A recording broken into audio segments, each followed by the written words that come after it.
त्यात पीक विमा अजून नाही. कांद्याची निर्यात शासनाने बंद करून टाकली. मार्केट यार्डमध्ये कांदा सरत पडलाय. दुधाला दर नाहीये, पिकाला दर नाहीये, गावोगावी पाणी नाहीये. मग मागच्या 10 वर्षात बीजेपीने केलं तरी काय मला सांगा. बीजेपी आल्यापासून या देशात अवदसा चालले बघा. मी तुम्हाला सांगतो, कोविड आधी कधी नव्हतं. ते कोविड आणि कोरोना ह्यांच्यामुळे आले.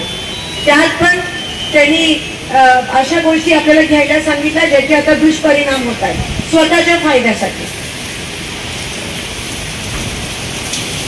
तुमची फसवणूक करून जो पक्ष सत्तेत आला आणि आज जेव्हा तुम्हाला गरज आहे, जेव्हा शेतकरी अडचणीत आहे, तेव्हा मात्र तुमच्याकडे पाठ फिरवली या भारतीय जनता पक्षाने. गेले 10 वर्ष काही केलं नाही. सोलापुरात एक साधा रस्ता आणू शकले नाही, उद्योग आणू शकले नाही.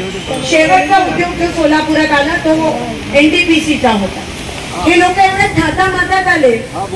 15 लाख देणाऱ्या जे पंतप्रधान आहे ते साधा एक उद्योग आणू शकले नाही, पाईपलाईन आणू शकले नाही आपल्या सोलापुरात. ही शोकांतिका आहे. आणि म्हणून ह्या वेळेस तुम्हाला जो त्रास झालाय त्याचा बदला घेणं हे गरजेचं आहे. यावेळेस महाविकास आघाडीचे सगळे एकत्रित आले. तर तुम्ही विचार केला की शिवसेना आणि काँग्रेस कधी एकत्र येईल असं वाटलेलं का? पण जे लोक उद्धव बाळासाहेब ठाकरेंच्या पाठीत खंजीर खुपसू शकतात, जे लोक शरद पवार साहेबांच्या पाठीत खंजीर खुपसू शकतात, ते तुम्हाला आम्हाला काय सोडणार आहे? आणि म्हणून तुमच्या पण पाठीत त्यांनी खंजीर खुपसलाय महागाई आणि जीएसटीच्या रूपात. पण तुम्हाला अजून कळत नाहीये. आता पण ते तुमच्या समोर येऊन खोटं, एवढं रेटून खोटं बोलतायत. पण त्याच्या आधी आम्ही आलोय गाव भेटीच्या माध्यमातून. फक्त मतदान मागायला आलो नाही आहोत, पण तुम्हाला सांगायला, जाणीव करून द्यायला की बघा बीजेपीने तुमची कशी फसवणूक केली, कसा तुमचा वापर करून तुम्हाला त्रास दिला. आणि आता परत ते खोटं सांगताय. परत तुम्हाला काय सांगतात, उमेदवाराकडे बघू नका. अरे असं कसं? मागच्या वेळेस दोन्ही उमेदवार तुम्ही त्यांना ओळखत पण नव्हता, त्यांनी काही काम पण केलं नव्हतं, तरी तुम्ही मोठ्या मनाने त्यांना निवडून दिलं. मागच्या 2 वेळेस काही तुम्ही ओळखत पण नाही त्यांना, काही जणांचं नाव पण माहिती नाही. आणि एकाने काम नाही केलं म्हणून दुसरा दिला, दुसऱ्याने काम नाही केलं म्हणून आता उपरा दिला. म्हणजे जो सत्तेत असून सुद्धा काम न करणारा जर खासदार असेल तर ही तुमची आणि माझी शोकांतिकाच आहे ना.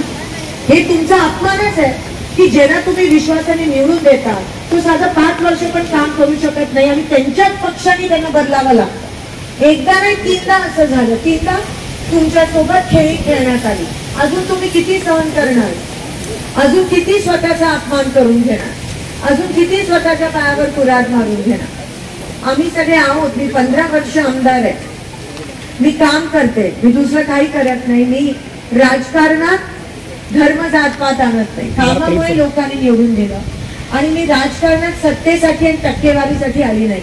म्हणून माझ्यापासून तुम्हाला काही त्रास होणार नाही. आणि मी ईडीबीडीला पण घाबरत नाही. म्हणून त्याची पण काळजी करू नका. मी बोलणार बीजेपीच्या विरोधात. तुम्हाला जर त्रास होत असेल तर मी 100% त्यांच्या विरोधात बोलणार. आणि आम्ही नाही बोललो तर कोण बोलणार? महागाई विरोधात कोण बोलणार? आम्ही नाही बोललो तर बाकी सगळे बीजेपीचे आहेत. आरक्षणाबद्दल कोण बोलणार? आम्ही नाही बोललो तर. शेतकऱ्यांच्या हितासाठी आम्ही नाही बोललो तर कोण बोलणार? ते येऊन तुम्हाला फक्त एवढं सांगतात की उमेदवाराकडे बघू नका. म्हणजे अजून किती वेळात काढणार आपल्याला? अजून किती आपला अपमान? तुमची लोकांची बीजेपी पक्षाला काही किंमतच राहिली नाही आहे. एवढं तुम्हाला गृहीत धरतायत आणि खोटं सांगतायत, रेटून सांगतायत. म्हणून या बारीला तुम्ही हाताला मतदान करा अशी विनंती करते. तुमचीच बहीण म्हणून, तुमचीच लेक म्हणून मी उभी आहे.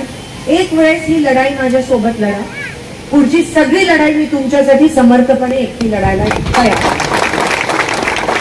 तुम्ही जर मला तुमची सेवा करण्याची संधी दिली तर त्याच्यापेक्षा मोठं भाग्य काय असू शकतं? ह्या मागच्या दोघांसारखं मी ती संधी वाया नाही घालवणार.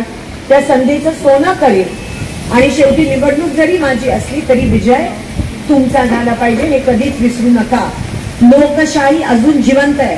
जोपर्यंत काँग्रेस पक्ष आहे तोपर्यंत लोकशाही आणि संविधान जिवंत आहे. हे भाजप हळूहळू तुमचाच अधिकार तुमच्यापासून खेचून घ्यायचा प्रयत्न करते. म्हणून सावध राहा, सतर्क राहा. ही निवडणूक आर या पारची आहे. जिंकू किंवा मरू अशी निवडणूक आहे. म्हणून काँग्रेसला मतदान देणं ही सोलापूरची आणि महाराष्ट्राची गरज आहे.